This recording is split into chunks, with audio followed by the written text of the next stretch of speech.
কয়েকদিন ধরেই সোশ্যাল মিডিয়ায় ঘুরে বেড়াচ্ছে আলোচিত এই ভিডিওটি, যেখানে দেখা যাচ্ছে শাকিব খানের কোলে একটা মেয়ে আর পাশে দাঁড়ানো নায়িকা বুবলি।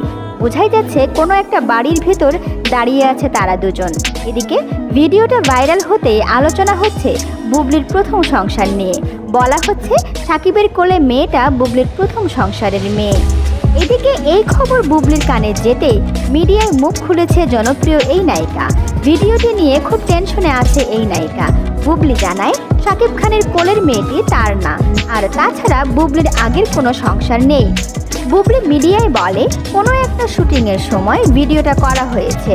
ছোট্ট মেয়েটি শাকিব খানের ফ্যান, তাই মেয়েটিকে কোলে নিয়েছে শাকিব। বুবলি বলে কার না কার মেয়েকে আমার মেয়ে বানিয়ে দিচ্ছে, প্রমাণ ছাড়া আপনারা এসব গুঞ্জন ছড়ানো বন্ধ করুন। তো দর্শক, আপনার কি মনে হয় শাকিবের কোলের মেয়েটি কি বুবলির নাকি অন্য কিছু? যদিও আমরা জানি বুবলির স্বামী শাকিব খান, আর তাদের সংসারে রয়েছে শেহজাদ খান বীর নামের একটা সন্তান। এছাড়া আপনারা তো অবগত আছেন যে মিডিয়ায় কাজ করার আগে বুবলি একজন সংবাদ পাঠিকা হিসেবে কাজ করত। পরে শাকিব খানের নজরে আসলে শাকিব বুবলিকে এনে নায়িকা বানায়। শাকিব খানের সাথে অভিনয় করে রীতিমতো স্টার তারকা বনে যায় বুবলি। এরপর শাকিব খানের সাথে প্রেমের সম্পর্কে জড়িয়ে গোপনে বিয়ে করেন এই নায়িকা।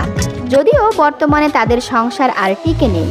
অপু বিশ্বাসের মতো বুবলিকেও ডিভোর্স দিয়েছে শাকিব। বর্তমানে সিনেমার কাজ নিয়ে ব্যস্ত সময় পার করতে দেখা যায় এই নায়িকাকে। মাঝে মধ্যে শাকিব খানকে ঘিরে আলোচনায় উঠে আসে বুবলি। মাঝে মধ্যে অপুকে নিয়েও মন্তব্য করতে দেখা যায় বুবলিকে, যেটার জন্য নিয়মিত সমালোচনা হয় তাকে নিয়ে।